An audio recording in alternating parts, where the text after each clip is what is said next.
Snow days, delayed starts, well, we've seen that plenty of times. It is rare, though, for the schools to send kids home early due to the weather.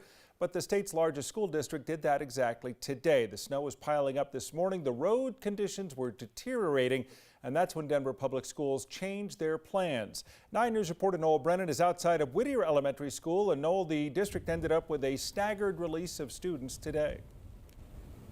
Right, Tom. So Whittier Elementary was one of those schools. All elementary schools let out at 2 o'clock this afternoon, and all high school and middle school students were sent home at noon. But I can bet you a lot of those students, many of them, were probably preferring not even leaving home at all this morning.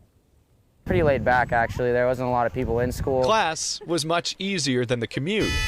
It took so long. I live about 5 minutes away, and it took probably about 25 minutes. And I also heard about a lot of car crashes.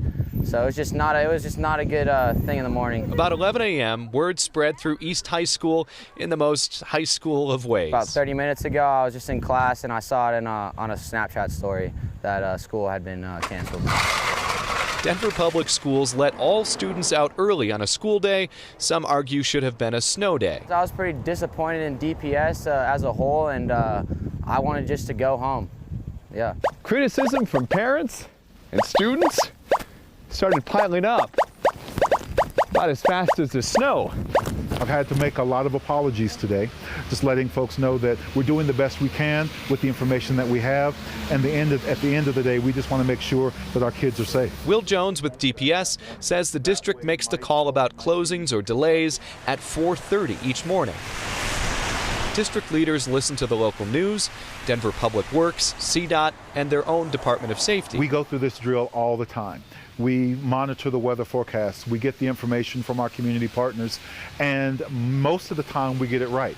And then Tuesday happened. We were very taken aback by the fact that the weather hit so early, hit so hard, and it caused us to change our course of thinking. Cue the early release of students. It's all about safety. We don't want anyone stuck out here in this bad weather if it continues to get worse. If DPS didn't get it right today, at least there's another chance tomorrow. Challenging. It's been a challenging day. Will Jones with DPS did say that attendance was down across the district today simply because a lot of parents decided to keep their kids home, which is something parents can always do.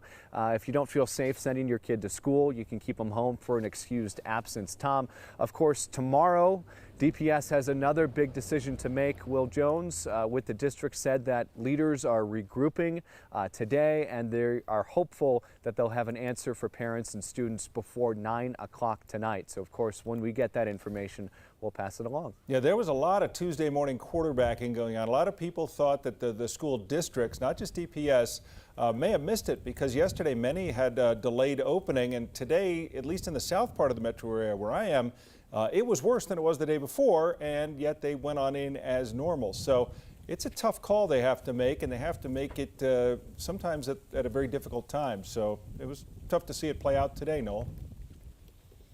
Oh, absolutely. And you talk about all those different people and agencies that are involved in that decision.